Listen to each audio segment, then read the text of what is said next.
त्रिकटु कौन कौन से डिसीज को दूर करता है उसकी जानकारी देते हुए आचार्य वाग्भट जी अपने अष्टांग हृदय ग्रंथ में बताते हैं कि स्थौल्याग्नि सदन श्वास कास श्लीपद पीनसान।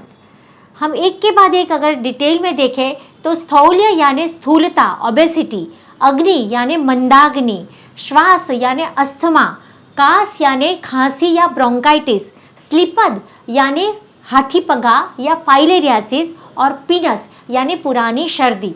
यह सब रोगों में त्रिकटु उत्तम परिणाम देता है।